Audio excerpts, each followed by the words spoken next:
In this video, we are going to walk you through how to use the buyer closing cost calculator for New York City, which is available at Hauseit.com. So we are looking at the calculator interface on the screen. The way to get to it, if you're on the Hauseit website, is to go to Calculators, click on that drop down for Buy, and click on Buyer Closing Cost Calculator. There are a number of other calculators as well, if you'd like to review those. Mansion tax calculator if you're buying something above $1 million, mortgage recording tax calculator if you're financing a purchase for a condo or a house, and there's also a number of other ones here as well for you to consider.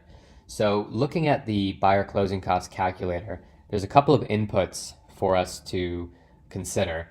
You have the sale price, most importantly. You also have the amount financed, as well as the housing type. There is also an option for new construction. Now, all of these inputs do have implications for the size of your buyer closing cost bill. Of course, goes without saying, the higher the sales price, the higher your closing costs will be, and that's largely because there are many elements of your closing costs that are going to be percentages of the sale or of the purchase price, including but not limited to the mansion tax, as well as the mortgage recording tax. The amount financed does have an effect as well, primarily because there are some financing related closing costs which obviously only apply if you're taking out a mortgage.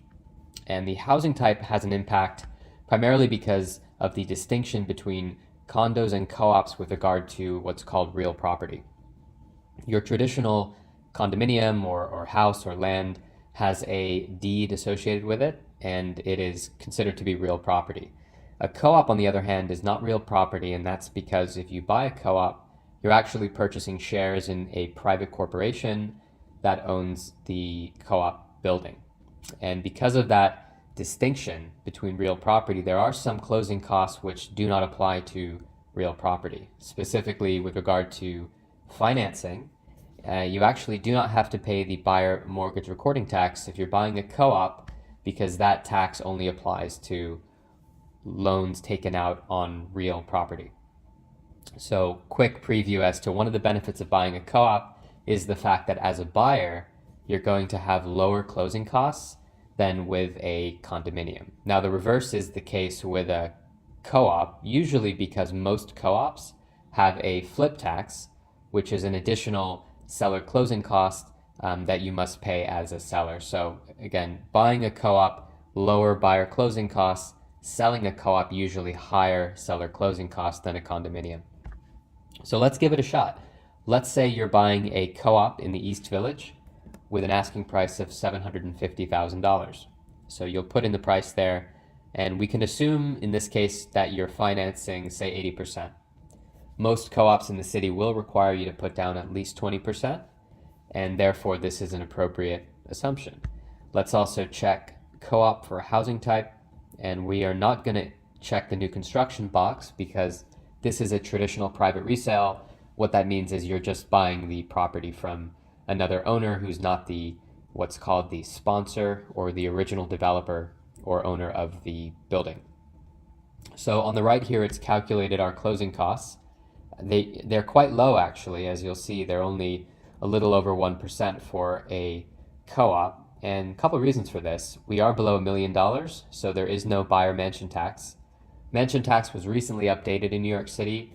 It was historically a 1% tax on all purchases above $1 million, irregardless of the price or the sale price.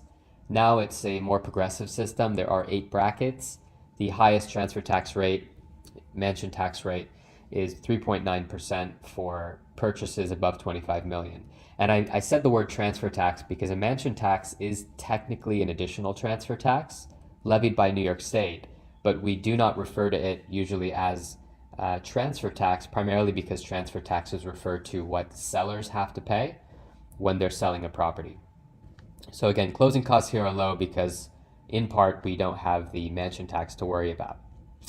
Buyer's attorney fee, move-in deposit, and all of these smaller fees, they're essentially fixed costs, and they have to do with, of course, your representation on the purchase, the various costs of the board application, and building procedures.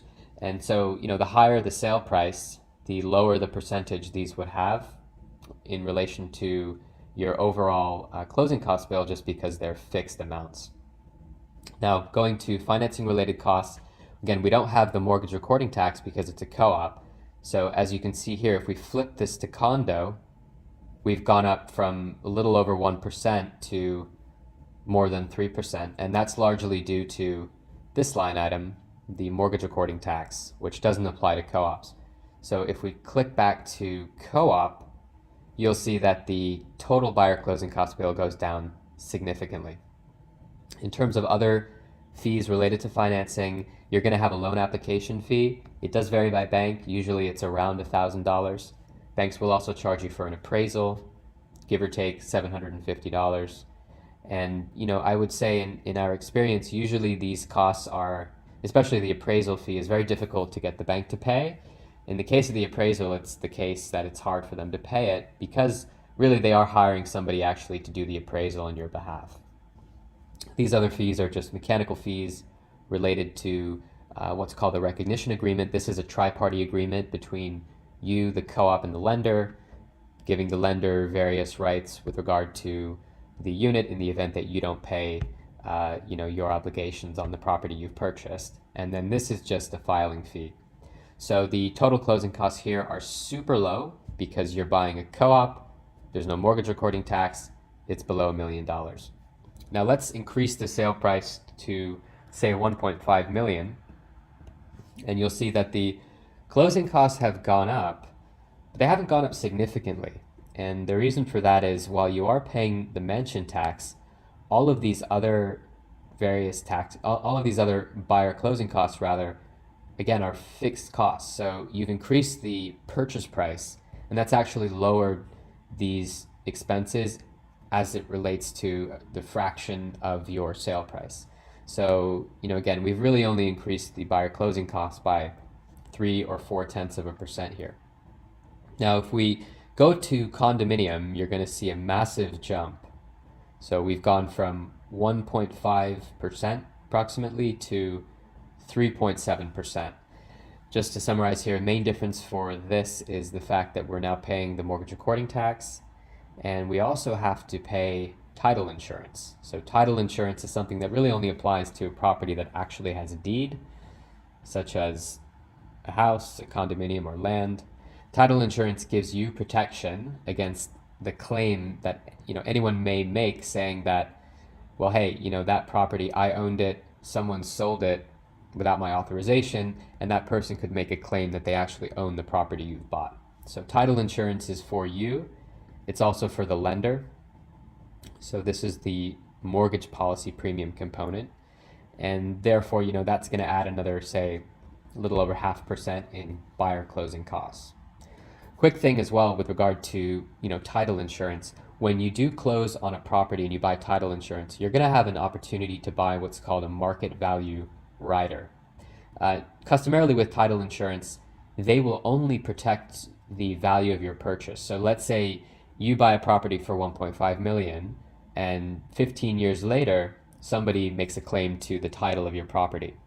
Presumably over 15 years, the value of your unit has gone up significantly. So if you buy the market value rider, the title insurance policy will step up to the market value, giving you full coverage for all the appreciation you've had during the course of ownership.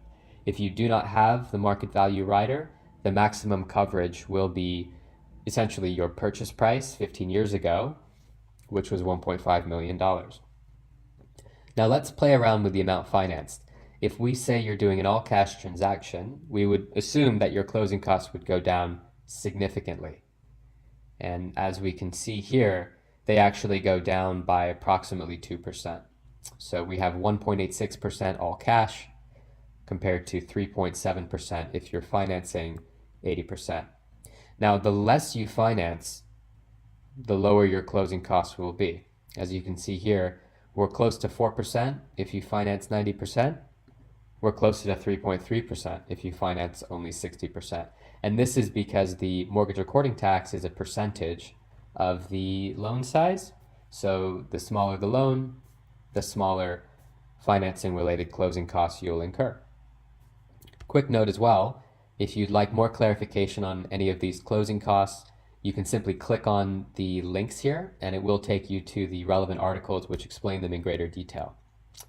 The final thing we want to discuss is new construction. So if you're buying a new construction unit, let's say it's a brand new condo in Bed-Stuy, you're buying it directly from the developer, you would want to check the new construction box. Buyer closing costs are higher for new construction, and this is because the transfer taxes and the attorney fees for the sellers, which are customarily paid by the seller for a normal transaction, are usually paid by the buyer when it comes to a sponsor related transaction, also known as a new development or new construction. These transfer taxes for this particular price point are a total of 1.825%, and they usually also ask you to pay the sponsor's attorney fee. So as you can see, if we go from existing construction, we're at 3.3%. If we go to new construction, we're at 5.3%. So we essentially have higher buyer closing costs of around 2% if you're buying a sponsor unit. One thing to mention, generally speaking, sponsor closing costs are negotiable. So depending on the level of demand that the sponsor is experiencing, the urgency of their interest in selling, it is possible for you to negotiate to have the sponsor cover some or all of the buyer closing costs. On that note, it is always helpful to have an experienced buyer agent to help you with the purchase. They can help you figure out what is appropriate to ask for and what is not. And the other thing to consider as well is you may be interested in requesting a Hauseit buyer closing credit. You can save some additional money through that opportunity, and you can also lower your buyer closing costs. If you have any questions, leave us a comment below. We'll answer it right away. And if you have any other requested suggestions for videos, other topics for us to cover, closing costs, buying or selling real estate in New York City, let us know and we'd be more than happy to help.